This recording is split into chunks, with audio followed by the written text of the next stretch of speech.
지금부터 국회 입법조사처의 첫 번째 시선과 논단, 바이든 정부와 한반도 평화 프로세스를 시작하겠습니다. 저는 오늘 진행 사회를 맡은 국회 입법조사처 김여라 주서관입니다. 오늘 시선과 논단은 코로나19로 인한 정부의 방역 지침에 따라 비대면으로 진행하게 됩니다. 그러면 첫 번째 국회 입법조사처 시선과 논단의 참석자를 소개하겠습니다. 먼저 토론회의 좌장을 맡아주실 국회 입법조사처 김만흠 처장님 참석하셨습니다. 다음으로 오늘 시선과 논단의 발제자이신 윤영관 전 외교통상부 장관님 참석하셨습니다. 윤영관 전 장관께서는 서울대 외교학과 교수, 제32대 외교통상부 장관, 한반도 평화연구원 초대 원장을 역임하셨고 현재 미래전략연구원 상임고문과 서울대 정치외교학부 명예교수로 계십니다. 오늘 국회 입법조사처 첫 번째 시선과 논단의 발제자로 와주신 것에 대하여 감사 말씀드립니다. 그리고 지정 토론자로는 국회 입법조사처 외교안보팀의 이승현 조사관께서 함께해 주시겠습니다. 오늘 토론회에는 미리 신청을 하신 분들께서 화상회의 시스템을 통해서 함께 참석하고 계십니다. 그러면 국회 입법조사처의 첫 번째 시선과 논단, 바이든 정부와 한반도 평화 프로세스의 좌장을 맡아주실 국회 입법조사처 김만흠 처장님께 마이크를 넘기도록 하겠습니다. 네, 매월 마지막 수요일에 입법정책 토론회 시선과 논단을 개최합니다. 시선과 논단은 국정 현안과 국가 미래에 중대한 영향을 미치는 이슈를 각 분야 최고 전문가를 모시고 심도 있게 논의하는 자리입니다. 앞으로 시선과 논단은 종합입법정책연구기관인 국회 입법조사처를 대표하는 토론회가 될 것으로 기대합니다. 토론회를 준비하는 조사관이 우리의 시선과 논단 이 포럼을 보면서 그 만유인력 얘기하는 아이작 뉴턴의 말이 떠오른다면서 그의 경고를 소개했습니다. 어떤 내용이냐면은 내가 더 멀리 보았다면 이는 거인들의 어깨 위에 올라서 있었기 때문이다. 그동안의 많은 거인들, 주요 전문가들의 업적을 얘기한 겁니다. 국회 입법조사처는 각 분야 대가들의 식견과 지혜를 바탕으로 우리의 미래를 더욱 멀리 바라볼 수 있기를 희망합니다. 그리고 깊이 있는 토론회 과정을 거쳐서 각 현상을 바라보는 다양한 시선들도 또한 놓치지 않기를 바랍니다. 앞서 소개했다시피 제1회 시선과 논단에서는 윤영관 전 외교통상부 장관님을 모시고 바이든 정부 지금 지난 1월 20일에 출범했기 때문에 좀 일주일여가 지났습니다마는 바이든 정부와 한반도 평화 프로세스에 대해서 어떻게 바라보는지 그 시선을 공유하는 시간을 갖겠습니다. 먼저 윤영관 전 장관님의 인사와 모두 말씀을 듣고 나서 이후에 대담과 토론을 이어가도록 하겠습니다. 부탁드립니다. 예, 감사합니다. 방금 소개받은 윤영관입니다. 제1회 시선과 논단 포럼 국회 입법조사처에서 심혈을 기울여서 준비해 주신 이 포럼의 1차 발표자로 참여하게 된 것을 개인적으로 기쁘게 생각하고 또 영광으로 생각합니다. 많은 분들의 관심사가 잘 아시다시피 요즘 그 바이든 행정부의 출범입니다. 그 자체로서도 굉장히 중요한 의미가 있겠습니다만 한반도의 평화 정착을 위해서 어떤 의미가 있고 우리가 어떻게 그 대비를 해야 될지에 대해서도 많은 분들이 관심을 기울이고 계신 것 같습니다. 그래서 이 주제에 관해서 간단하게 좀 말씀을 드리기로 하겠습니다.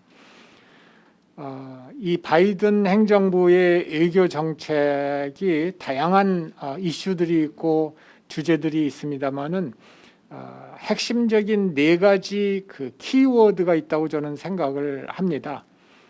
민주주의, 동맹, 다자주의, 그리고 마지막으로 중산층이라고 이렇게 저는 뽑아봤습니다. 민주주의라고 하는 것은 이 바이든 대통령과 그 팀의 생각이 뭐냐면은 트럼프 대통령이 미국의 민주주의를 상당히 훼손했다. 법과 절차를 무시하고 또 이 나라를 분열로 이끌었고 하는 그런 생각을 가지고 있습니다. 그래서 미국의 민주주의를 다시 회복시켜 가지고 전 세계에 모범을 보이겠다라고 하는 그런 생각을 가지고 있습니다. 그럼으로써 이 외교나 대외 정책을 통해서 전 세계에 민주주의를 확산시키는 그런 노력을 기울이겠다라고 하는 의지가 강합니다. 특히 이 바이든 행정부의 그 관심사는 이 러시아나 중국이나 다른 어떤 그 권위주의 국가들이 전 세계적으로 영향력을 키워가면서 그 권위주의 모델을 확산시키고 있다라고 하는 것에 대한 우려입니다. 그래서 이것을 차단해야 되겠다라고 하는 강한 의지를 가지고 있습니다. 두 번째 키워드는 동맹이라고 말할 수가 있습니다. 사실 트럼프 대통령은 이 동맹에 대해서 별로 그렇게 중요하게 생각하지 않았습니다. 그래서 이 미국과 그 나토 다른 동맹들과의 관계도 상당히 좀 흔들리는 모습을 보여왔었고 또 여러 가지로 동맹국들에게 불안감을 주었던 것이 사실입니다. 그런데 바이든 행정부의 입장에서는 미국의 굉장히 중요한 이 자산이 뭐냐면은 이 동맹 네트워크라고 하는 것입니다. 미국은 다른 어느 나라도 가지지 않은 수십 개의 동맹국을 가지고 있고 이것을 활용하지 않으면은 세계 무대에서 미국의 영향력 리더십을 제대로 행사할 수가 없다라고 하는 생각을 가지고 있습니다. 그래서 전임 트럼프 대통령이 소홀히 했던 그 동맹 관계를 강화하고 회복해야 되겠다라고 하는 것이 중요한 정책 방향입니다. 그래서 그동안에 흔들렸던 유럽과의 관계, 특히 나토 국가들과의 관계, 그리고 동아시아 지역의 동맹 국가들과의 관계, 이거를 강화를 해 나가겠다라고 하는 것이고 그러한 맥락에서 아까 말씀드린 권위주의의 전 세계적인 확산, 이거를 막아야 되겠다라고 하는 생각을 가지고 있습니다. 세 번째로 중요한 그 바이든 외교 정책의 핵심은 다잘주의라고 하는 겁니다. 이 바이든 행정부 팀도 더 이상 미국 혼자 힘으로는 수많은 그 국제 문제들을 해결하는 것이 불가능하다라고 하는 아주 확실한 인식을 가지고 있습니다. 네. 예, 그래서 이런 문제에 대해서 이 문제를 갖다가 동맹과 마음이 맞는 그런 국가들과 함께 연합을 형성을 해서 대응을 하겠다라고 하는 것이고 국제 기구에서도 미국의 리더십을 회복하고 중국을 견제하는 그런 노력을 기울이겠다라고 하는 것입니다. 마지막으로는 이 중산층을 중요시한다는 것입니다. 기본적으로 바이든 팀의 생각은 트럼프 행정부 때의 그 경제 정책이라든지 외교 정책이라든지 이것은 미국 국내의 중산층이 아니라 이 그 힘 있는 다국적 기업, 대기업들, 금융 이쪽에 이득을 가져다주는 그러한 정책이었는데 그러다 보니까 국내적으로 빈부격차, 이 경제적 불평등이 심화됐다. 이거를 그 고치는 방법은 미국 내 중산층을 강화하는 것밖에 없다라고 생각을 하고 대외 경제 통상 정책의 핵심에 얼마나 어떤 그런 그 국내에서의 일자리 창출이라든지 중산층을 강화하는 데 도움이 되는가, 그 기준을 가지고 정책을 밀고 나가겠다라고 하는 생각을 갖고 있는 것 같습니다. 예. 지금 바이든 정부의 외교 정책, 국내 정책과 맞물린 외교 정책을 네 가지 키워드로 말씀해 주셨습니다. 민주주의, 동맹 다자주의 또 중산층을 중심으로 한 정책 말씀해 주셨는데요. 근본적으로 제가 이 질문을 좀 추가적으로 중간에 좀 드리고 싶습니다. 대개 이제 미국에서 대통령이 바뀌면 대통령 리더십이 바뀌었을 경우에 과연 실질적으로 미국의 대내외 정책이 과연 얼마나 바뀔 수 있을까? 지금 트럼프의 경우에는 미국의 기한, 아메리카에서 백이라는 미국의 기한이라는 용어까지 쓰고 있을 정도로 좀 파격적인 이전의 정부였고 또 변화라고 얘기하고 있는데 실제로 정말 대통령 리더십의 교체와 미국의 대내외 정책 어떤 변화가 일어나고 있습니까? 그동안의 역사를 봤을 때요. 미국은 물론 그 강한 제도적인 장치가 되어 있습니다. 삼권 분립에 입각한 그래서 입법, 사법, 그 행정부 간의 세력 균형이라고 할까 이런 것들이 작동을 하고 그래서 상당히 그 연속성을 가지고 있습니다. 그러나 그러한 제도적인 틀을 어떻게 운영을 해서 어떤 국가 목표를 달성을 할 것이냐, 어떤 방식으로 또 그런 목표를 달성을 할 것이냐라고 하는 것과 관련해서 상당히 차이점을 벌입니다. 예, 그래서 상당한 변화가 일어나고 있다라고 하는 그런 생각이 들고 앞으로도 상당히 변할 것이다라고 저는 봅니다. 예를 들자면은 이 클린턴 대통령 때의 외교 정책이나 국내 정책 이런 것들이 조지 W 부시 행정부 들어서 가지고 굉장히 많이 바뀌었습니다. 예. 아마 그 정도보다 더 큰 변화가 트럼프 행정부와 바이든 정부의 차이로 나타나게 될 것이다라고 하는 생각을 합니다. 그동안의 역대 정부의 교체, 특히 이제 민주당 정부와 공화당 정부 교체 과정에 변화를 확인할 수 있었지만 그 이상의 큰 변화가 지금 예상된다라고 보시는군요. 예. 그 중에서 외교 정책 관련하면은 당연히 뭐 여러 나라가 같이 맞물려 있겠습니다만은 그 동안에 특히 중국과 관련된 미국의 이제 외교 정책이 주목을 받았습니다. 어떻습니까? 지금 트럼프 정부 시대도 그랬었는데 바이든 정부 시대에 들어와서도 거의 패권 국가였던 미국과 새로이 부상하는 중국과의 관계, 이른바 투키디의 삼정이라는 것이 그대로 작동하면서 갈등이 증폭되는 양상 계속될 수밖에 없을 것 같습니까? 어떻습니까?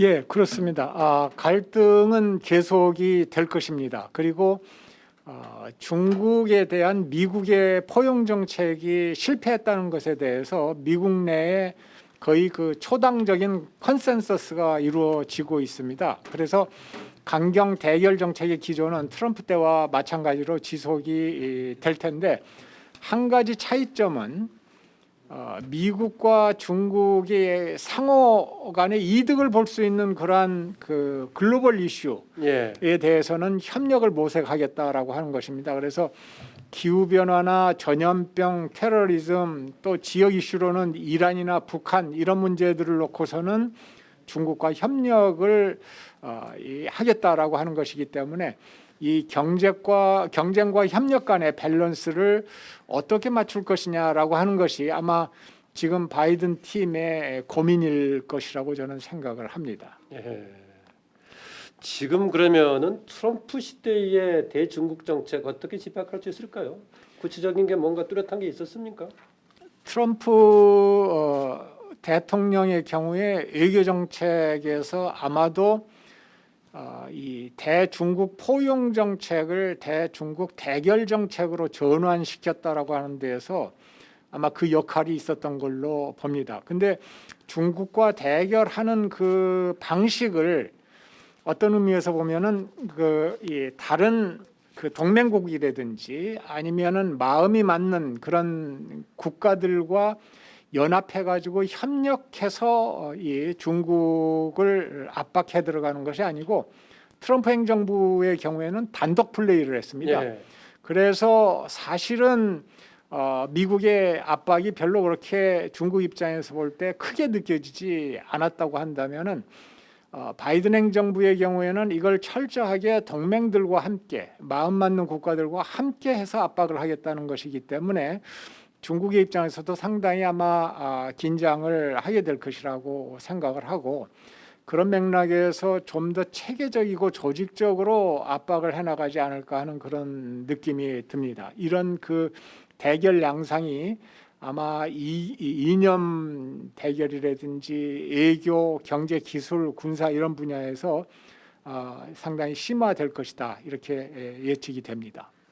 트럼프의 대중국 정책은 다른 정책과 마찬가지로 실용적인 실질적인 효과보다는 이벤트성에 가까웠군요. 그러니까 중국에 관해서도. 중국에 대해서 좀 그 체계적이지 못했다, 이 효율적이지 못했다. 금방 말씀한 것처럼 어떤 의미에서는 이벤트적인 그런 성격 또는 국내 유권자들을 다분히 의식하는 그러한 이 압박성. 예를 들어서 미중 간의 그 통상 문제에 대해서 상당히 그 강한 대결 또 그리고 협상이 이루어졌습니다만은 그 협상의 내용에 두 가지 파트가 있습니다. 하나는 대미 무역 흑자, 중국의 대미 무역 흑자를 줄이는 것이 있고 또 하나는 중국의 어떤 불공정 관행이라든지 이런 것들을 구조적으로 바꾸는 문제가 있었는데 트럼프 대통령의 경우에는 후자가 굉장히 복잡하고 어려운데 이 예. 부분에 대해서는 별로 관심을 많이 기울이지 않고 오히려 전자 대미 흑자를 줄이는데 역점을 두었고 그걸 가지고 국내의 유권자들한테 홍보를 하고 하는 그런 느낌이 강했었습니다. 제가 하나만 더 질문을 드리고 이승현 박사가 이제 또 추가 질문과 토론을 하겠습니다만은 대중국 정책 얘기가 나올 때마다 한국의 입장 형성 거론이 되고 있습니다. 그동안에 역사적으로 동맹 관계에 있었던 미국과 그다음에 새로 또 부상한 중국과의 관계에서 한때 문재인 정부 우리 현 정부가 너무 중국 쪽에 치우치지 않냐라는 일부의 지적도 있었고 또 일부에서는 양쪽의 중간에 있는 우리나라로서는 마치 도랑 한가운데 있는 소처럼 양쪽에다 먹이를 먹여야 된다라는 의견도 나왔었는데 트럼프 시대에 중국과 미국 사이에서 우리나라의 입장이 어떤 상황이고 우리는 어떤 선택을 해왔었습니까? 한마디로 안보는 우리의 동맹인 미국에 의존하고 경제는 중국과 이렇게 함께 가고 하는 이른바 안미 경중이라고 하는 그런 표현이 적합하다고 볼 수가 있습니다. 그래서 한국 같은 나라의 입장에서는 미국과 중국이 서로 갈등하고 대립하는 것이 가장 좋지 않은 시나리오라고 말씀을 드릴 수가 있는데 여기서 우리가 주의해야 될 점은 그러한 처지에 빠져 있는 나라가 한국 한 나라가 아니고 세계에 수없이 많다라고 하는 것입니다. 네. 아시아나 유럽의 경우에 그렇기 때문에 이 빨리 어느 한쪽을 선택을 해야 된다라고 이렇게 주장하시는 분들이 있는데 저는 그런 주장의 경우에는 이 타이밍의 중요성을 고려하지 않고 있다라고 봅니다. 수많은 국가들이 예의주시하면서 미중 관계가 어떻게 변화하는지를 지금 보고 있는데 한국이 맨 앞장서서 달려가지고 우리는 이쪽 편이다라고 미리 선언하는 것이 과연 현명한 국익을 위한 그 접근법인지는 문제가 있다 이렇게 보고요.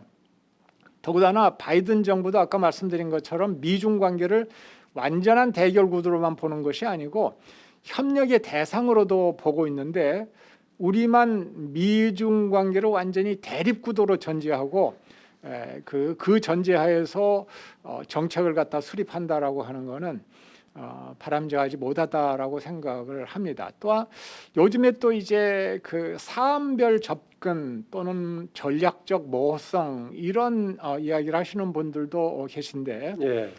그렇게 접근하는 경우에는 문제가 뭐냐면은 이 사안이 생길 때마다 미중 양측에서 압력을 자초하는 그런 가능성이 높습니다. 그래서 트럼프 때와 달리 바이든 시대에는 적절한 우리 외교의 원칙을 설정할 필요가 있다. 저는 그렇게 보는데요. 특히 바이든 행정부의 경우에는 민주주의와 동맹, 다자주의 이런 것들을 중시하는 그런 성향이 있기 때문에 거기에 어느 정도 맞춰주면서 우리가 미국으로부터 원하는 거를 끌어내도록 노력을 하는 그런 어프로치가 필요하다, 저는 그렇게 생각을 합니다.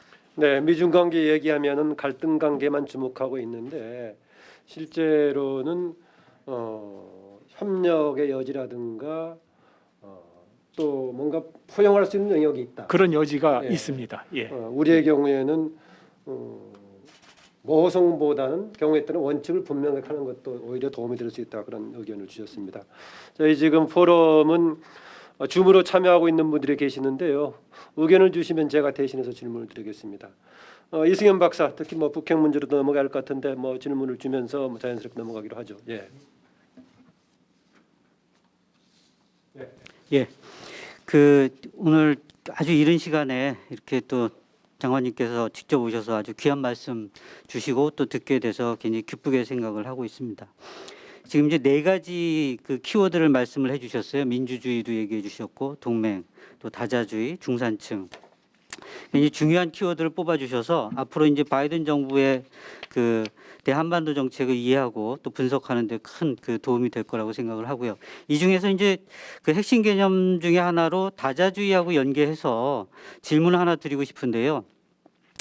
이제 잘 아시는 대로 이제 이 바이든 정부의 핵심 인사들 블링컨이라든지 이런 국무장관 지명자를 비롯해서 설리반이라든지 예전에 다 그 JCPOA를 만들 때 이란에서 다자 그 협상 포맷을 가지고 이란 핵 문제를 그 타결했던 경험을 갖고 있는데요. 우리에게 큰 숙제로 남아 있는 그 북핵 문제를 해결할 때 이 다자 협상 포맷을 어떻게 활용할 것인지 그 가능성에 대해서 좀 말씀 듣고 싶습니다. 네.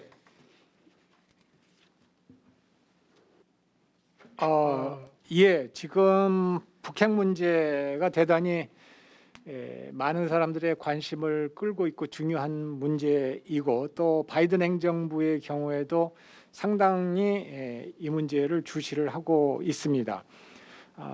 그런데 어떤 식으로 북한 핵 문제를 풀어야 될 것이냐와 관련해 가지고 방금 말씀하신 그런 그 이란 핵 타결 방식, 이것을 적용할 가능성이 상당히 있어 보입니다. 그래서 여기에 대해서 우리도 준비를 하고 있어야 되는 거 아니냐 하는 그런 생각이 드는데요.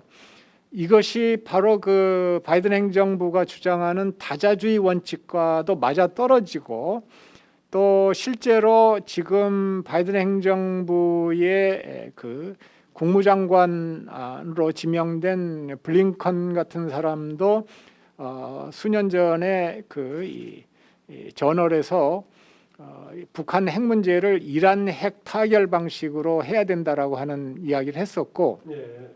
안보보좌관인 그 제이크 설리반 같은 경우에도 실제로 이란 핵 협정을 만들어내는 협상 과정에 대여섯 번 참여한 실무자입니다. 그렇기 때문에 아마 그러한 가능성이 상당히 좀 있다라고 보고, 저는 이 JCPOA, 즉 이란 핵 타결 방식이라고 하는 것이 핵심이 뭐냐면은 단계적인 그 접근법이고요.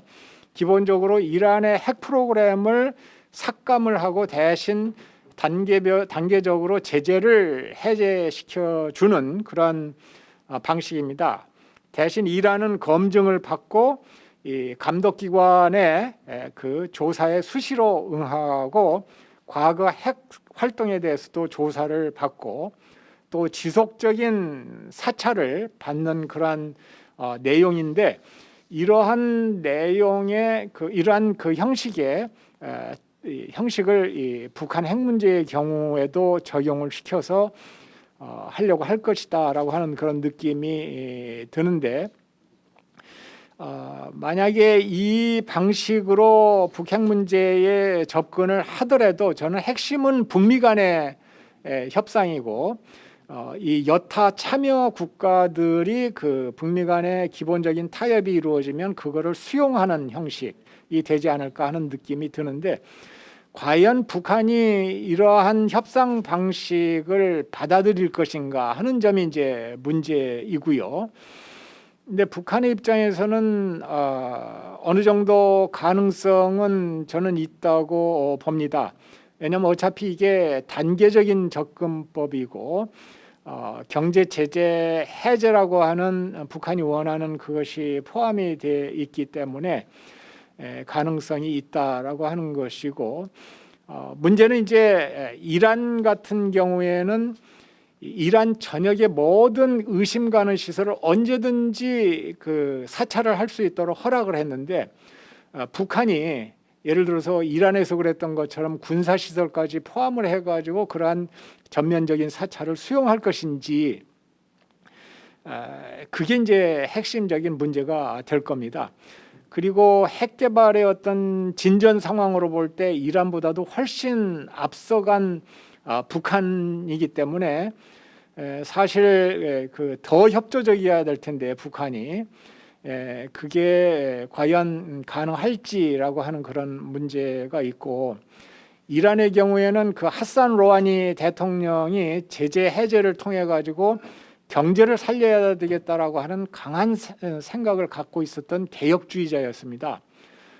과연 김정은 위원장이 그러한 어떤 비슷한 의지를 가지고 이 회의에 임할지, 협상에 임할지라고 하는 것이 관건이고, 또 하나는 중국이 얼마만큼 전폭적으로 지지 협력을 해줄 것이냐라고 하는 것도 주목을 해봐야 될 이슈다라고 봅니다. 예, 말씀하신 대로 뭐 기본적인 방향은 다자주의 전략 얘기하셨고, 또 뭐 이런 모형이라고 얘기할 수 있을까요? 예, 이란식 핵 타결 방식의 가능성이 저는 있다고 봅니다. 그런데 그렇게 말씀하시면서도 주요 행위자인 김정은, 예. 중국 등의 불확실성을 말씀하셨는데요. 예. 그동안 이런 어려운 가운데 우리가 해왔던 건 여러 가지 무슨 촉진자라는 용어도 있었고 뭐 여러 가지 방향들이 있었는데, 마침 또 우리 지금 줌으로 보고 계신 분들, 참여하고 계신 분들 의견을 주고 계시는데요. 질문 중에서 이런 가운데 지금 이제 특히 북미 간의 관계가 중요한데 여기를 촉진시키기 위해서 우리가 택할 수 있는 현실적인 전략이 뭐냐라고 서재덕 씨가 좀 질문을 줬습니다. 어떻게 얘기할 수 있겠습니까? 북미 간의 이 협상, 이게 중요합니다. 사실 과거의 육자회담의 경우에도 보면은 북한과 미국 간의 협상이 중요한 핵심 파트고, 다른 참여국들이 거기에 이제 어떤 동의하는 모양새 또는 이렇게 이 부분적인 수정을 가하는 그런 모양새였었습니다. 그래서 북미 간의 어떤 협상이 진행이 되느냐가 중요한데, 제가 보기에는 가장 핵심적인 이거는 북한의 핵 개발의 근본 원인이 안보 불안감입니다. 그래서 이 안보 불안감 문제를 해소하지 않으면 절대로 북한 핵 문제는 풀릴 수가 없다. 물론 여기에 이제 경제 지원의 문제도 같이 들어가게 되겠습니다만, 그래서 이 안보 불안감 때문에 처음에 핵 프로그램이 시작이 됐습니다. 그래서 이거를 어떻게 제거를 해줘야 될 것이냐 라고 하는 것이 관건인데, 여기에는 저는 미국의 적극적인 자세가 좀 필요하다라고 봅니다. 그동안에는 미국의 경우는 북한이 비핵화를 하면은 그 다음에 관계 개선을 하고 여러 가지 보상 조치를 취하겠다라고 하는 것인데, 그게 이제 전통적인 접근법이었는데, 문제는 뭐냐면 미국과 북한 간의 신뢰가 불신이 너무 강하기 때문에 서로가 서로를 믿지를 못합니다. 그러니까 미국이 요구하는 당신네들이 먼저 비핵화해, 그러면 우리가 보상할게라고 하는 그 입장이 먹혀 들어갈 수 있는 여지가 대단히 작다라고 하는 것이죠. 그래서 제가 생각하는 거는 이 동시 병행적인 스티브 비건 대표가 이 얘기를 했었습니다마는, 그런 접근법, 단계적인 접근법 이외에는 해결 방도가 없다라고 하는 것이고, 그런 의미에서 이제 이란 방식도 이야기를 했었습니다. 그래서 이제 미국의 북한에 대한 어떤 정치적인 관여 또는 인게이지먼트의 조치들이 취해져야 되는데 그 중에서 이제 거론될 수 있는 것들이 뭐 이제 그 연락사무소 개설이라든지 또는 이 종전협정이라든지 또는 이 북한의 경제 개발을 지원하기 위한 어떤 국제적인 어떤 북미 간의 또는 남북미 간의 어떤 3자 협의체라든지 뭐 이런 것들을 생각을 할 수가 있을 겁니다. 근데 그런 문제에 들어가기에 앞서서 지금 현재 중요한 거는 뭐냐면은 이 바이든 행정부가 너무 수많은 난제들의 지금 난제들을 앞에 두고 있기 때문에 북한 문제의 우선순위가 뒤로 밀릴 가능성이 있다. 이제 그 경우에 북한이 그 핵실험이라든지 장거리 미사일 발사라든지 하는 그런 이 행동을 취하지 않도록 하는 것이 저는 가장 관건이다라고 생각을 하고요. 그런 맥락에서 미국이 북한 측을 향해서 진지하게 이 문제를 생각을 하고 있고 협상에 임할 용의가 있다라고 하는 긍정적인 메시지를 좀 전달을 했으면 좋겠다라고 하는 그런 생각을 가지고 있습니다. 네, 그 입법조사처 외교안보팀도 지금 줌으로 포럼에 참여를 하고 있는데요. 조사처 여러 의견을 줬습니다. 그중에서 한두 개 제가 추가 질문을 드리겠습니다. 조사처 입법 외교안보팀의 이승열 박사가 북한은 이미 핵 보유를 공식으로 선언한 상황인데 과연 이란의 합의 방식을 그대로 적용하는 것이 타당한 것에 대한 논란도 있습니다. 이른바 북한은 이미 핵국을 선언하고 이후의 방식을 뭐 군축 방식으로 주장하고 있는 그런 상황 아닌가에 대한 논란 같습니다. 교수님의 의견은 어떠신지요 하고요. 관련돼 있습니다. 또 하나는 심성은 박사가 이란 핵협상은 아까 말씀하신 대로 온건파인 로하니 대통령 집권이 주요한 배경 중 하나인데 김정은 정권에서도 로하니 대통령과 유사한 상황 형성을 뭔가 만들어낼 수 있을까요? 좀 이런 질문을 했습니다. 가장 중요한 것은 김정은 위원장이 경제 발전에 굉장히 깊은 관심을 가지고 있고 가능하다면은 어떻게 경제를 살릴 것인가에 고민을 하고 있다라고 하는 징후들이 여러 가지 보입니다. 작년에 올해 초에 그 8차 당대 결과에서도 그렇고 작년에도 당 창건일인가요? 기념식에서 연설을 보면은 유례 없을 정도로 그 북한 주민들에 대해서 사과하는 모습, 눈물까지 흘려가면서 하는 그런 모습들을 보았습니다. 그래서 이 경제 발전에 대한 욕구가 대단히 강하다라고 생각을 하고 이 김정은 위원장의 입장에서 가장 중요한 것은 핵 자체, 핵무기 보유 그 자체가 아니고 사실은 어떤 그 정권의 안정성이라고 저는 생각을 합니다.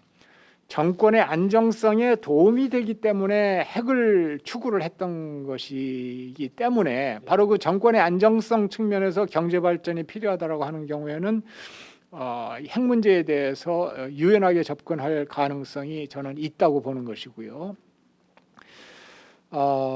그 다음에 그런 맥락에서 이 바이든 행정부 그 외교안보팀의 그 가능성 중에 하나는 일종의 잠정 협정을 만들자.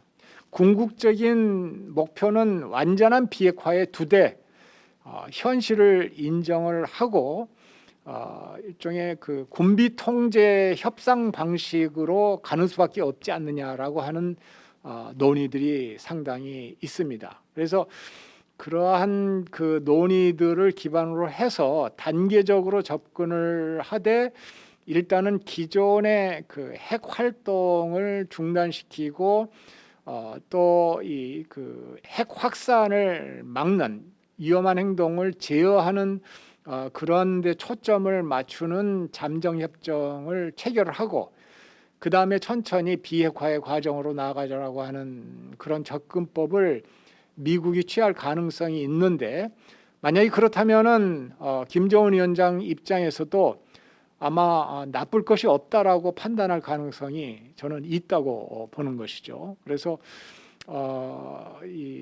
지금 뭐 3, 4개월이 걸릴지 아니면은 한 6개월 걸릴지 모르겠습니다만은 대북 정책 리뷰가 끝나고 또 핵심적인 포스트에 사람들이 채워지고 그렇게 되는 경우에 아마 이런 방식의 이 접근법 이런 것들이 추진될 가능성을 배제할 수 없다. 저는 그렇게 봅니다. 네. 예전에 이제 지금 바이든 행정부가 민주당 정부인데요. 예전에 민주당 정부 시절에 굉장히 협조가 잘 돼서 클린턴 행정부하고 우리가 페리 프로세스를 만들어내는 그래서 그거에 대한 기대가 굉장히 큰데요. 그래서 바이든 행정부의 미래에 대해서 이거를 클린턴 행정부 3기로 볼 거냐, 아니면 오바마 행정부를 전략적 인내를 계승하는 오바마 3기로 볼 것이냐, 이제 이런 논란들이 잠깐 있는데요. 요거를 저는 이제 생각이 어떠냐면은 클린턴과 DJ 정부 간의 어떤 콜래보레이션 협동을 좀 더 계승하고 포괄한 어떤 바이든 일기로 가서 평화 프로세스를 새롭게 시작할 필요가 있다고 보는데요. 이런 과정에서 그러면 아까도 계속 말씀하셨지만 외교안보 진영이 갖추어지기까지 우리에게 한 6개월 정도 시간이 있는데 우리 정부가 어떤 노력을 해야 될지에 대한 고민, 그런 것들 한번 지혜를 나눠주시면 정부에서도 정책 결정하고 하는데 도움이 많이 될 것 같습니다. 우리의 최대 관심사는 이 한반도의 평화 구축이라고 이야기를 할 수가 있겠습니다. 그런데 문제는 한반도의 평화 프로세스는 사실 비핵화 문제를 우회하면서 할 수 있지가 않습니다. 왜냐하면은 대북 경제 제재라고 하는 국제 연대에서 이탈하기가 힘들기 때문인데. 그래서 이 북한의 핵 개발은 이 탈냉전 초기의 안보 불안감을 어떻게 해소시켜 줄 것이냐라고 하는 것에 대한 고민이 필요합니다. 그래서 이 부분에 대해서 미국 측과 상당히 진지한 그런 논의를 해야 된다라고 저는 생각을 하고요. 그래서 가능하다면은 한미 당국자 간의 한미 동맹의 미래에 관한 일종의 위원회라고 할까 이런 것들을 만들어서 한미 동맹의 미래 비전을 공유하고 북한 핵 문제를 어떻게 풀어줄 것인가, 또 다른 현안들을 어떻게 해결할 것인가 이런 것들을 논의하는 것이 필요하다라고 봅니다. 특히 북한 핵 문제 관련해 가지고 한미 간의 일종의 약간의 인식의 차이가 있는 것이 분명합니다. 우리는 어떻게 해서든지 북한 핵 문제를 빨리 그리고 해결하고 또 평화 정착의 문제를 해결하기 위해서 협력을 진행을 했으면 좋겠다라고 하는 것인데 미국의 경우에는 그런 인식이 아무래도 뭐라고 할까 우리보다는 급하지가 않습니다. 왜냐하면 워낙 많은 어젠다들을 외교나 국내 정치적인 어젠다들을 가지고 있기 때문에 우선순위가 밀릴 수가 있다라고 하는 것이죠. 그래서 가능하다면은 조속한 시일 내에 특히 이 당국자 간의 접촉을 통해서 또는 앞으로 예정된 한미 정상회담의 시점에서 그러한 인식의 갭을 어떻게 서로 좁혀갈 것이냐라고 하는 것을 진지하게 논의하는 게 중요하다라고 보입니다. 특히 사실 우리 입장에서는 1998년에서 2000년까지의 DJ 클린턴 행정부 간의 어떤 뭐라고 할까 정책의 이 동조화라고 할까 대북 정책에 합의가 있었기 때문에 사실은 한반도 평화 구축을 위한 전진을 만들어 나갈 수가 있었는데 지금의 경우에도 그렇게 할 수 있어야 될 텐데 그것을 어떻게 해야 될 것이냐라고 하는 것을 고민을 해야 될 때고 한국의 입장에서는 우리가 요청하는 그러한 한반도 평화 구축의 문제를 미국 측에 그 제안을 하고 설득을 하고 그러면서 동시에 중요한 것은 미국이 원하는 것 중에서 우리가 어떤 것을 협조하고 들어주고 또 어떠한 것은 유보를 시키는 그러한 전략이 필요한지에 대해서 진지한 그 숙고가 필요하다. 그래서 그러한 일종의 전략적인 컨셉을 가지고서 미국 측과 교류하는 것이 필요하다라고 보는 것이죠. 그래서 그러한 맥락에서 이 시간은 시간이 별로 없는 그런 측면이 좀 있습니다. 예. 예, 그 말씀하신 대로 우리는 아주 중요한 당사자의 문제이지만 미국의 경우에 다양한 여러 가지 정책의 대상 중 하나이기 때문에 경우에 따라서는 우선순위에서 좀 밀릴 수도 있다. 우리의 노력이 필요하다. 이런 말씀 주셨는데요. 바이든 정부의 바이든 대통령의 성격이라든가 최근에 참모들을 구성하는 상황으로 봤을 때 어떻습니까? 우리의 입장에서 봤을 때 좀 바람직한 방향을 좀 기대할 수 있다고 보십니까? 어떻습니까? 근데 어떤 의미에서 보면은 우리가 하기 나름에 달려 있다라고 하는 그런 대답이 가능하다고 보는데요. 예.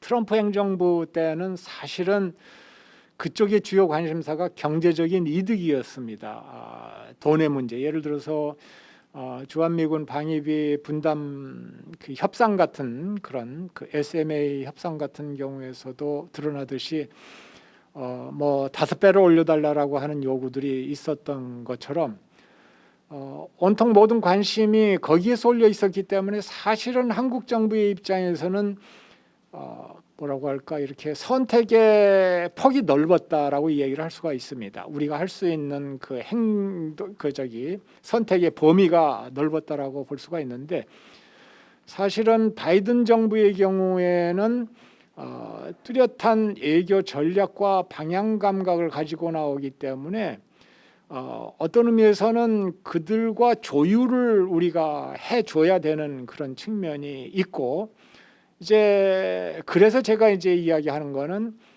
바이든 행정부가 무엇을 원하는지를 우리가 정확하게 인식을 하고 그 중에서 어떠한 것들을 들어주고 또 어떤 것은 좀 유보시키고 대신 우리가 그들에게 요구할 것이 무엇인지를 분명하게 그 어떤 개념을 가지고서 접근을 한다면은 저는 충분히 어떤 양측 간의 전략적인 공감대가 형성될 수 있는 여지가 있다 이렇게 봅니다. 금연과 관련해서 좀 부연 설명을 하자면 제 생각은 그렇습니다.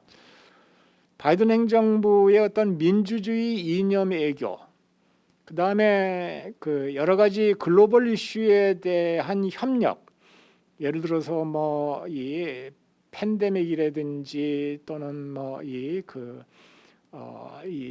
그 기후 변화 문제라든지 이런 이슈들과 개발 문제라든지 이런 것과 관련해 가지고 협력 이런 쪽에서는 우리가 적극적으로 미국과 협조를 하고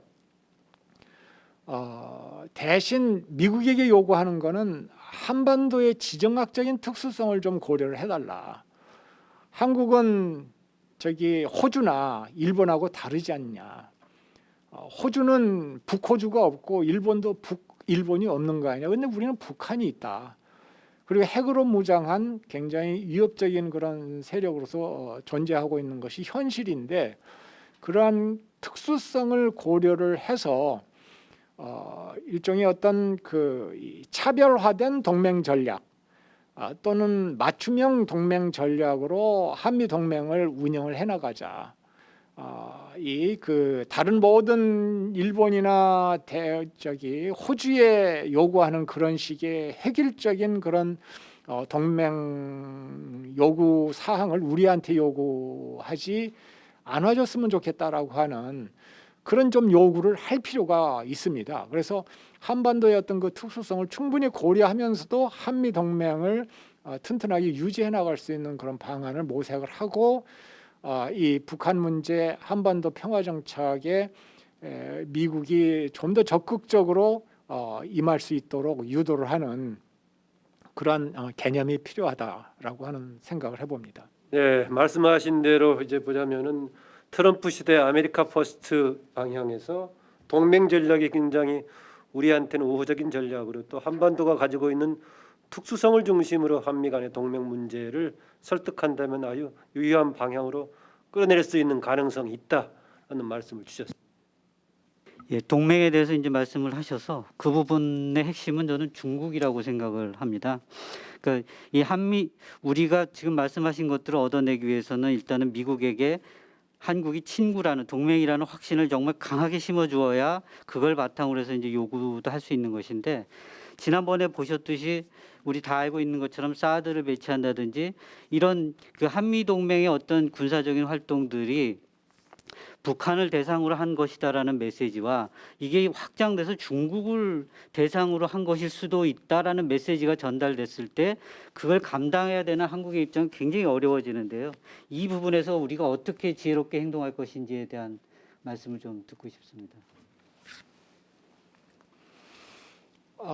저는 이 동맹 관계에 여러 가지 측면이 있는데요. 어떤 이념 가치적인 측면, 경제적인 측면, 또 글로벌 협력의 측면, 군사적인 측면, 다양한 측면들이 있습니다. 근데 이거를 구분해서 접근할 필요가 있다고 봅니다. 아까 말씀드린 것처럼 이념 가치적인 측면, 글로벌 협력 측면 이런 쪽에서는 적극적으로 협력을 할 필요가 있다고 봅니다. 왜냐?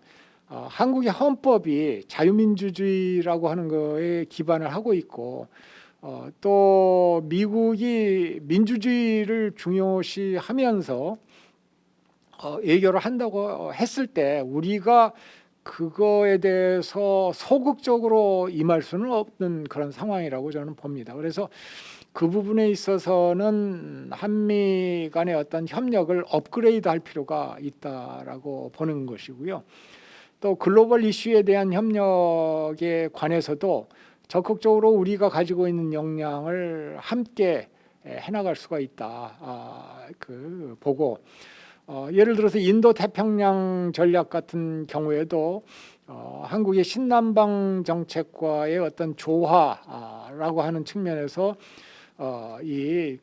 상호 협력하는 그런 방향으로 우리 정부가 방향을 정했습니다. 그래서 후속 조치들도 나오고 있는 그런 상황이기 때문에 그런 면에서 협력을 강화해 나갈 필요가 있다.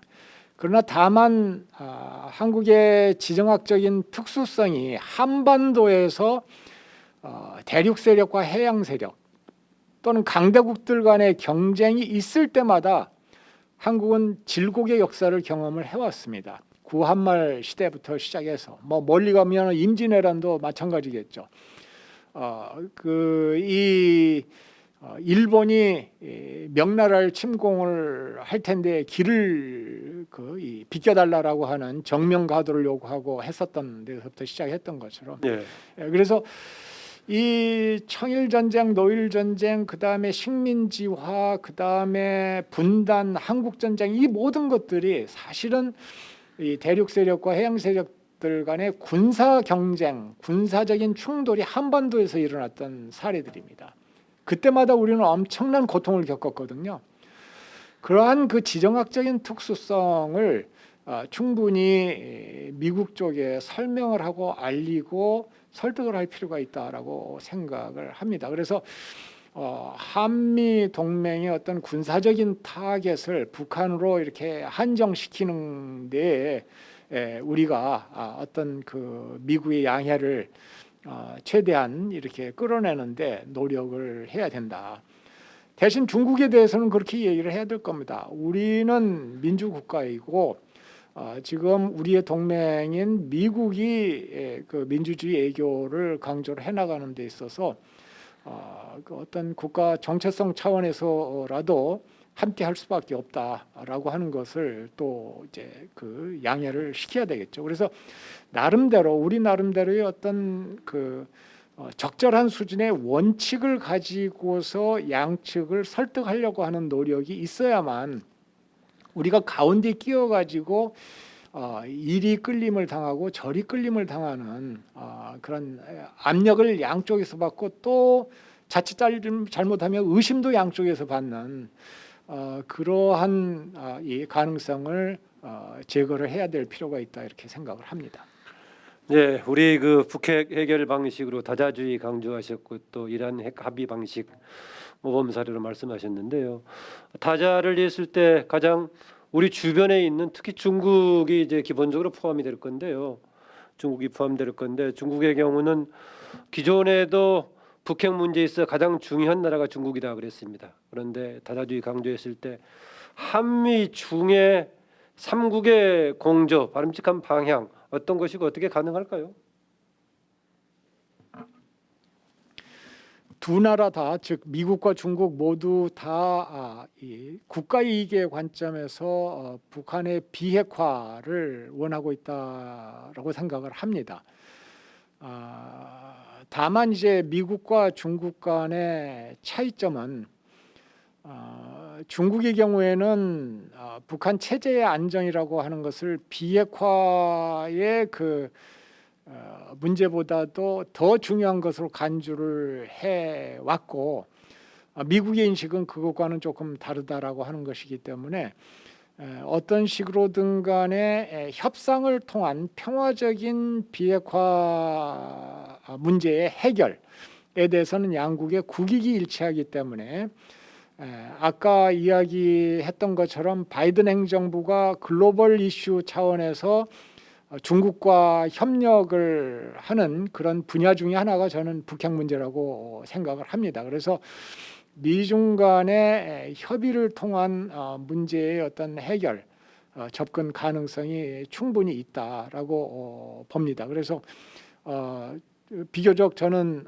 그 북한 문제를 놓고서 미중 간의 협력 가능성을 상당히 있다라고 보는 그런 관점입니다.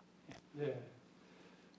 저희들이 포럼 방식이 지금 코로나에 따른 비대면이 아니면은 그냥 여러 참석자들이 동시에 진행하는 그런 방식이 될 것인데요.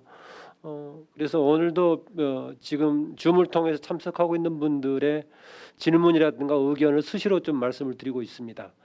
그중에 또 하나 김도희 박사가 역시 지금 우리 조사처 외교안보팀에 소속돼 있는데요. 바이든 행정부의 동맹 강조 기조에 따라서 한미 동맹 역할이 다방면으로 확대될 것으로 보입니다.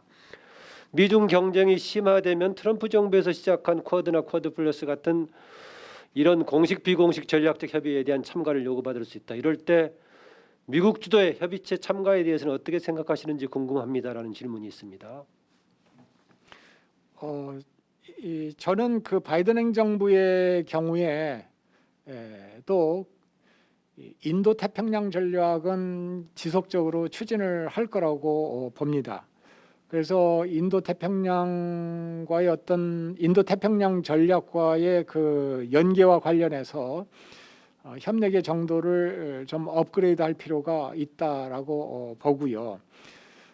쿼드 플러스에 대해서는 제가 알기로는 그 어떤 바이든 팀의 핵심 멤버들로부터 이 문제에 대해서 구체적으로 거론한 사례는 아직 보지 못했는데 다만 예를 들자면 커트 캠블 같은 사람이 최근 그 저널에 기고한 거나 이런 걸 보면은 D10이라고 하는 얘기를 합니다. 그러니까 민주국가 10개국 간의 어떤 그 연합체라고 할까 이런 얘기를 하고 있습니다. 그래서 만약에 이 D10과 같은 그런 조직들이 만들어진다 그러면은 아까 말씀드린 어떤 그 민주주의 외교라고 하는 그런 차원에서 이 참여하는 것이 저는 바람직하다라고 생각을 합니다. 그래서 어떤 미국과의 동맹을 심화시켜 나가는 것이 그 한반도 평화 구축을 열망하는 우리의 우리의 입장에서 우리의 그러한 목표를 달성하는데 미국의 협력을 끌어내는 그런 중요한 기반이 될 수가 있다라고 하는 것이죠. 그래서 미국과 협조하면서 그 미국으로부터 또 협력을 끌어내는 두 가지 노력을 동시에 그 세련되게 추구해 나갈 필요가 있다 생각을 합니다. 예, 그 D 지금 10 이른바 민주주의 회의라고 하는 그 제안을 말씀하시는 거죠? 예. 예. 뭐 여러 가지 과제가 있을 걸로 보입니다. 또 저 이혜경 박사의 질문인데요. 바이든 정부의 한반도 평화 프로세스에 있어서 이른바 환경 인권 등의 비전통적인 안보 이슈 활용 비중은 어느 정도 될 것으로 보시는지 궁금합니다. 제가 관련해서 플러스 시킨다면은 여기에는 근래 논란이 되고 있는 대북 전단 금지법도 관련이 되겠습니다만 이런 것들이 한반도 프로세스에서 평화 프로세스에서 어떤 변수가 될 수 있을지에 대한 질문 같습니다.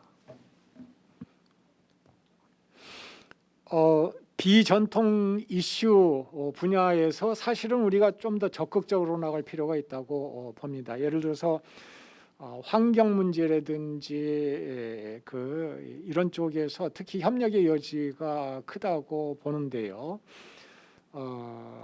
이 한국의 경우에 그 기후 변화와 관련해 가지고 과거 정부부터 시작해서 쭉 그 노하우가 쌓여 왔고 나름대로 어떤 국제적인 리더십을 발휘를 해 왔었습니다. 그래서 그러한 리더십을 회복해서 주도적으로 우리가 앞으로 좀 나아가는 것이 필요하다라고 보이고요.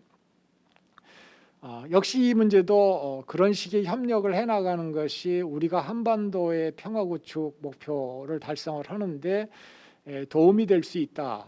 그래서 어떤 의미에서는 이 모든 사안들이 서로 이렇게 연결이 되어 있습니다. 그 연결고리를 우리가 항상 주시를 해야 된다라고 보고요. 이제 인권 문제와 관련해 가지고도 조금 적극적인 자세로 나갈 필요가 있다라고 봅니다. 다만 인권에 대한 접근 방법 문제인데요.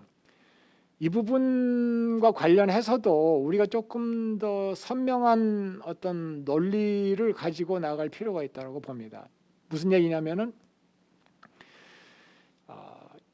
인권 문제가 있는 나라들이 국제적으로 고립돼 있고 외부와 연결고리나 어떤 그 채널이 완전히 단절이 되어 있는 경우에는 외부에서 아무리 압박을 해도 사실은 실질적인 그쪽 타겟 국가의 국내 인권 상황 개선에 별 효과가 없습니다. 언제 가장 효과가 크냐면은 그 타겟 국가를 인게이지를 해가지고 관여를 해서 외부 세계와 그쪽 내부와의 연결고리가 많아지고 채널이 많아지고 하면서 외부 세계에서 어떤 의미에서는 영향력을 행사할 수 있을 때 그때 오히려 인권 개선의 여지가 커집니다. 1970년대의 그 냉전 상황에서 헬싱키 프로세스라고 하는 것이 있는데요. 그 헬싱키 조약에서 인권 문제를 이제 거론을 했었고 그 포용을 하면서 동구권 국가들을 포용을 하면서 많은 그 인터랙션이 시작이 되고 고립되었던 동구권 국가들과의 연계와 유대가 강화되었을 때 오히려 서방 세계의 영향력이 더 강하게 작동을 할 수 있었고 더 인권 개선에 성과가 있었다라고 하는 것입니다. 비슷한 사례를 보자면 중국의 경우에도 마찬가지라고 봅니다. 1970년대의 포용 정책 이후에 오히려 중국의 인권에 대해서 서방 세계가 영향을 미칠 수 있는 레버리지가 더 많이 생기고 또 그 결과로 실질적인 개선이 있었던 것이지 만약에 1970년대 이전처럼 계속해서 중국을 국제 무대에서 고립을 시키고 차단을 시켰을 때 과연 그러한 인권 개선의 효과가 있었을까라고 하는 것이죠. 그래서 똑같은 논리가 저는 기본적으로 북한에게도 적용이 된다라고 하는 것입니다. 그런 의미에서 이제 제가 아까 했었던 얘기, 즉 미국과 북한 간의 근본적인 어떤 그 관계의 변화가 없이는 핵 문제도 그렇고 인권 문제도 그렇고 참 해결하기가 힘들 것이다라고 하는 생각을 해봅니다. 같은 맥락에서 아까 제가 말씀드렸던 그 대북 전단 금지법 관련해서 미국에서 일부 논란도 있고 하는데 이건 어떻게 보십니까? 우리 쪽에서 착안을 하고 있는 우리 쪽의 관심사, 그러니까 접경 지역의 주민들의 안전에 관한 그런 부분을 미국 사람들이 그렇게 잘 이해를 하고 있는 것 같지가 않습니다. 그래서 그런 부분에 대해서 어떤 우리가 충분하게 설명을 했는지, 뭐 우리 국내가 아니라 외국의, 특히 미국의 어떤 그 정책 결정자나 이런 사람들을 향해서 충분히 설명을 논리적으로 했는지 그런 부분이 조금 생각이 되고요. 한국의 기본적인 입장이 인권 존중이라고 하는 국제사회의 어떤 일반적인 보편적인 그 원리 원칙을 존중한다라고 하는 그런 입장을 분명히 하면서 설득을 해나간다면은 오히려 더 그 이해시키는 게 도움이 되지 않을까 하는 그런 생각을 해봅니다. 그 문제는 미국을 비롯한 국제 사회에 이해시킬 수 있는 부분이다라고 정리한 걸로 제가 듣겠습니다. 그 한반도 평화 프로세스와 관련된 그 질문인데요. 그 지금 이제 현실 실무적인 수준에서 고민은 북미 관계가 개선될 때까지 기다렸다 남북 관계 개선을 노력할 것인가, 아니면 남북 관계 개선을 먼저 시도하고 북미 관계 개선을 촉진할 것인가 해서 이 선순환의 순서에 대해서 이제 고민들이 많은데요. 그거에 대해서 그 장관님 생각은 어떠신지 하는 말씀 하나 듣고 싶고요. 그 연결된 부분인데요. 이 남북 관계 개선과 관련해서 그 한반도 평화 프로세스를 진행할 때 이제 장관님께서 예전에 하셨던 말씀을 제가 좀 기억하고 있는 게 원심력과 구심력 많이 말씀하셨던 것 같아요. 그러니까 이 주변국들은 다 이 한반도 통일에 대해서 원심력으로 작용하고 있기 때문에 통일을 밀고 가려면은 남북한이 협력하는 구심력을 강화해야 한다 하는 말씀을 이제 제가 기억하고 있는데, 그런 맥락에서 이 남북 관계를 개선하기 위한 노력들이 다양하게 있겠지만 여기 이제 국회니까요. 국회에서 최근에 이제 국회회담에 대해서 많이 관심을 갖고 있습니다. 의원님들이나 이제 의장님 같은 경우에는 남북 국회회담 그 제의도 해놓으신 상태인데요.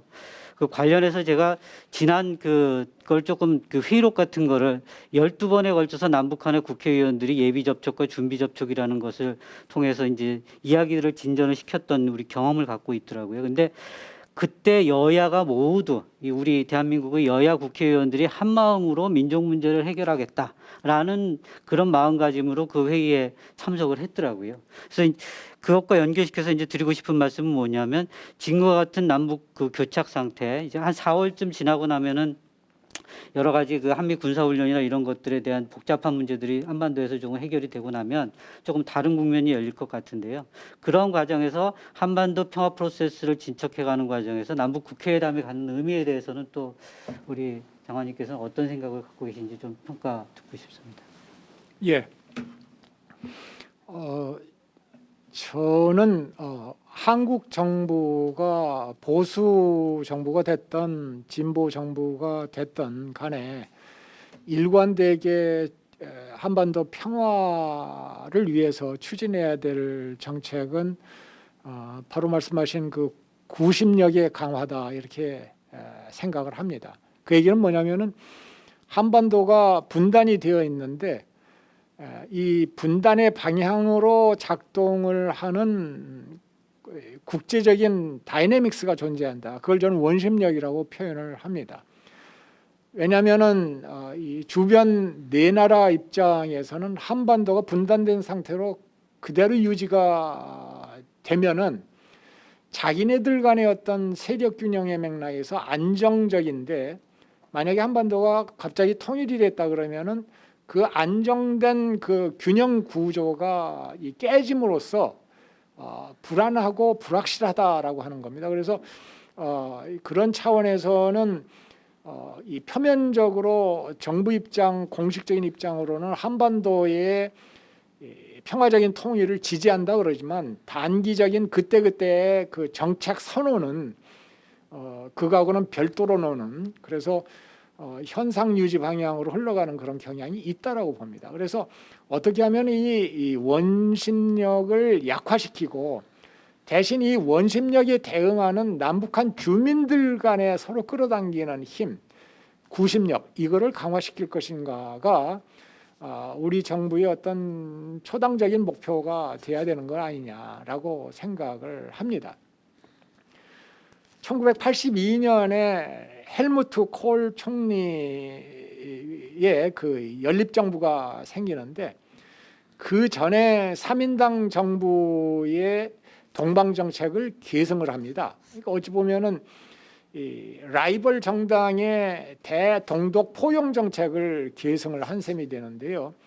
그렇게 하다 보니까 20년 동안 금방 말씀드린 그 구심력이 중단 없이 강화가 됐었고 이것이 독일 통일의 어떤 기초를 놓았다라고 저는 생각을 합니다. 그래서 이게 중단 없는 어떤 그런 그 구심력 강화의 노력이 필요하다. 그래 이 얘기는 뭐냐면은 가능하다면 최대한 남북 주민들 간에 또는 당국자들 간의 접촉의 면을 넓히고 서로 연결되는 어떤 그 고리를 늘려나가는 것이 필요하다라고 하는 것이고, 그런 맥락에서 저는 이 국회 회담 대단히 중요한 이 방법이 될 수가 있다라고 생각을 합니다. 그래서 그러한 노력을 계속 해주시기를 바라고, 다만 문제는 뭐냐면 이 핵심이 이 북한의 태도라고 보는데요. 북한의 그 태도를 바꾸는 그런 또 이 노력이 필요하다고 봅니다. 남북 정상 간에 아직 저는 기본적으로 어떤 그 신뢰관계는 깨지지 않았다라고 보는 것이고, 그런 맥락에서 볼 때 그런 신뢰관계를 최대한으로 활용을 해가지고 이러한 그 국회 회담이라든지 또는 남북 간의 그 인도주의적인 협력, 의료 분야, 환경 분야에서의 협력, 이런 것들에 적극적으로 응하고 나올 수 있도록 노력을 할 필요가 있다라고 봅니다. 다만 여기서 이제 우리가 생각해야 될 포인트는, 그러면 북한은 왜 그렇게 소극적이냐, 남북 협력에 대해서. 저는 기본적으로 이 미국의 어떤 그런 그 입장을 변화시키는데 그러니까 한국이 미칠 수 있는 어떤 영향력의 한계 때문에 그런 거 아니냐라고 하는 그런 생각을 하거든요. 그래서 아까 쭉 설명을 드린 맥락에서 북한 문제에 대한 어떤 근본적인 접근 방식의 변화가 미국 내부에서 일어날 수 있도록 우리 정부가 부단히 노력을 하고 그것이 효과를 발휘하게 된다면은 저는 북한의 경우에도 적극적으로 남북 협력에 응할 수 있다, 이렇게 봅니다. 그래서 남북 관계 개선이 먼저냐, 북미 관계 개선이 먼저냐라고 하는 그런 어떤 접근보다도 사실은 북미 관계 개선을 위한 대미 어떤 그런 이 협력, 이것이 충분히 이루어지고 그것이 효과를 발휘할 수 있도록 우리가 어떤 외교의 그 노력을 기울여야 된다. 그런 의미에서 저는 어떤 남북 관계가 먼저냐 아니면 동맹이 먼저냐라고 하는 그런 이분법 논리는 결코 타당하지가 않다. 이게 전부 다 연결이 되어 있는 것이다. 한반도의 평화를 위해서 미국을 움직여야 되는 그런 어떤 과제를 가지고 있다라고 말씀을 드릴 수가 있겠습니다. 네, 그 말씀하셨는데요. 남북 체제의 성격상 최고의 그 리더의 그 간의 신뢰가 가장 중요하긴 합니다. 그런 점에서 상대적으로 지금 이제 국회 역할은 국회 회담이라는 것이 다차원의 접촉면을 만든다는 점에서 의미가 있지만은 최고 지도자 간의 양쪽의 대통령과 김정은과의 관계차와는 다르게 가동이 된다면은 국회 회담의 경우에는 지속적이고 안정적인 교류의 창구가 될 수 있다는 그런 장점도 있지 않겠습니까? 어떻습니까? 예, 그렇게 봅니다. 저는 그런 가능성이 충분히 있고 그런 그 가능성을 실현시키기 위해서 국회 차원에서 노력을 기울 필요가 있다라고 저는 봅니다. 예, 질문에 아마 마지막 소재가 될 것 같은데 아까 다자주의에 관련된 데다가 우리나라하고 직접 관련된 주변 국가입니다. 일본 관련 문제입니다. 지금 뭐 일본 쪽 전공하고 있는 외교안보팀으로부터 경제실장도 뭐 관련 질문을 드렸었는데요. 지금 미국의 경우 지금 인도 태평양 경제 공동 전략 관련해 가지고는 일본이 가장 중요한 축으로 들어갈 수밖에 없고요. 또 대중국 전략에서도 일본을 뭐 레버리지로 삼는 것이 중요할 수밖에 없습니다. 그러나 또 우리와 일본과의 관계는 최근에 더구나 미묘한 관계에 있고 하는데 이런 한미일 또 중국과의 관계 속에서 우리 한일 관계 어떻게 조금 어떤 것이 쟁점이 될지 어떤 방향으로 풀어야 될지 좀 질문을 드리겠습니다. 바이든 정부의 경우에 이 한일 간의 관계 개선에 대해서 상당히 적극적인 자세로 아마 개선을 요구를 해오지 않을까 하는 생각이 듭니다. 특히 미국의 입장에서 본다면은 한국이나 일본이나 둘 다 민주주의 국가이고 미국의 동맹 국가이고 그렇기 때문에 중국과 대응한다라고 하는 그런 차원에서도 한일 간의 협력이 필요하다라고 보는 것일 걸고요. 저는 한국의 입장에서도 한일 관계는 개선이 돼야 된다 이렇게 생각하는 사람입니다. 이 한일 관계가 그동안에 나빴던 근본적인 두 가지 이유가 있습니다. 하나는 아베 총리의 어떤 수정주의적인 역사관입니다.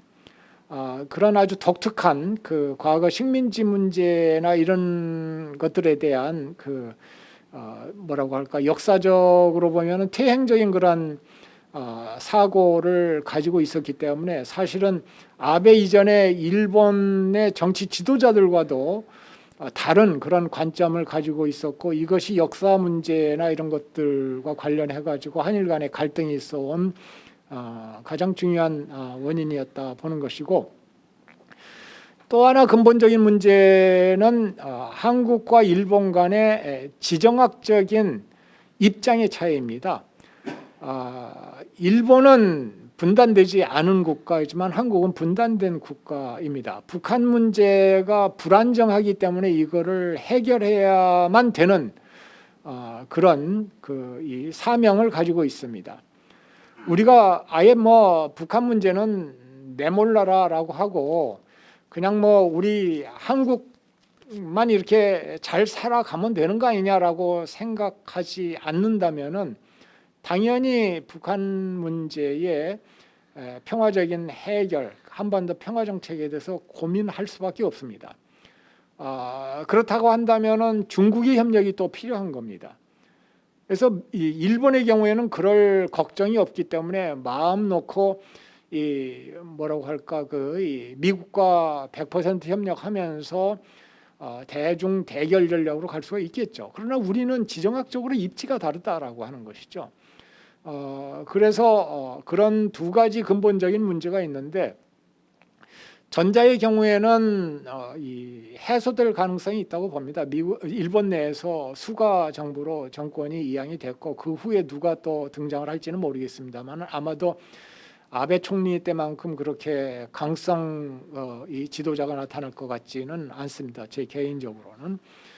그래서 개선의 여지가 있고 한국의 입장에서도 한일 관계 개선을 위해서 정치적인 여러 가지 그 액션을 취할 필요가 있다라고 보입니다. 그러면서 한국이 가지고 있는 어떤 지정학적인 입장의 차이점을 인식을 시키고 그 협력을 구하는 그런 방식으로 나가야 된다라고 보는 것이죠. 그래서 저는 한일 관계의 개선이 그 한국의 외교적인 입지와 관련해서도 필요하다라고 봅니다. 네, 아까 제가 이제 주변 국가 관련해서 일본으로 이제 마지막 질문이라고 했었는데요. 가벼운 질문 드리겠습니다라고 우리 저 사회 파트를 담당하고 있는 박동찬 심의관이 질문을 줬는데요.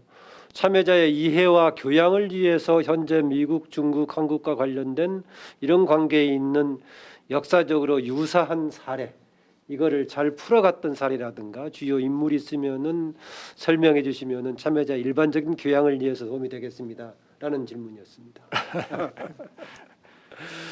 상당히 어려운 질문이신데요. 질문은 가벼운 질문이라고 얘기를 했습니다.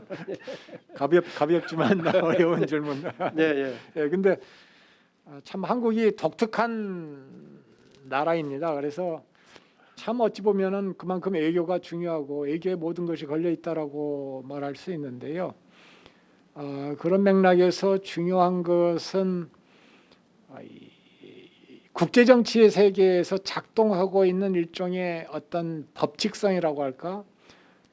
이런 것들에 대해서 투철하게 이해하는 것이 필요하다고 생각을 합니다. 국제 정치에서 중요한 것은 그 권력의 논리입니다. 그렇다고 해서 상대적으로 권력이 약하다고 해가지고 우리가 할 수 있는 게 아무것도 없다. 저는 그렇게 보지 않습니다. 상대적으로 약한 권력을 가진 국가이지만 대국을 상대로 해가지고 자기네들의 외교 목표를 달성한 사례들은 얼마든지 찾아보려면 있습니다. 다만 가장 중요한 것 중에 하나는 그러한 그 대국을 상대로 해가지고 싸울 때에는 대결을 할 때에는 또 협상을 할 때에는 내부적으로 상당히 단결이 돼 있어야 된다라고 하는 그런 측면이고요.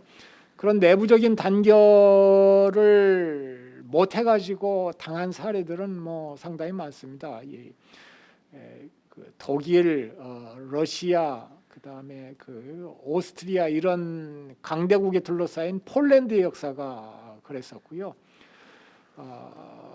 그와 반대로 단결을 해가지고 어떤 의미에서는 자기 국가의 목표를 달성한 그런 사례는 저는 이 1990년 독일의 통일이라고 생각을 합니다. 네. 독일의 통일 과정을 들여다보면은 정말 그 초당적인 어떤 의미에서는 이 협력, 아까 제가 간단한 사례를 말씀드렸습니다만 이런 것들이 두드러집니다.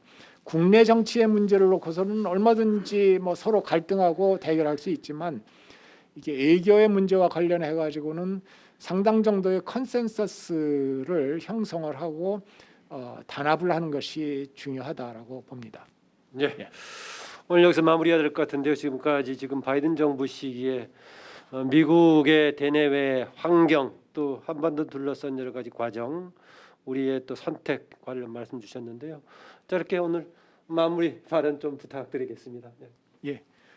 먼저 이런 기회를 제공해 주신 우리 국회 입법조사처 또 김만음 처장님께 감사드리고 제가 오늘 말씀드린 내용 중에서 뭐 가장 핵심적인 포인트를 꼽아보라고 한다면 아까 구심력, 원심력 이야기를 했습니다마는 여러 가지 국제적으로 어려운 상황이지만 항상 우리가 가야 될 장기적인 국가 목표에 대해서는 시선을 고정시키되 그 목표를 달성을 하는 방법과 관련해서는 최대한으로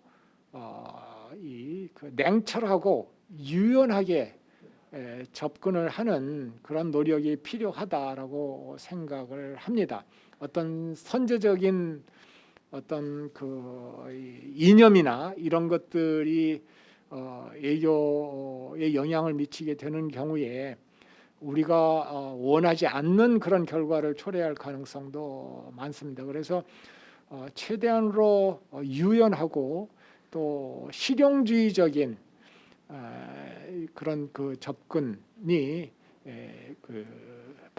접근의 방향으로 컨센서스 형성 이것이 중요하다라고 생각을 하고 사실은 그런 의미에서 가장 중요한 것이 국회의 역할이 아닌가 하는 그런 생각도 해봅니다. 그래서 이러한 논단과 포럼을 통해서 계속해서 그러한 노력이 기울여지시기를 바랍니다. 감사합니다. 네, 윤영관 전 장관 이름 아침에 나와주셔서 감사드리고요.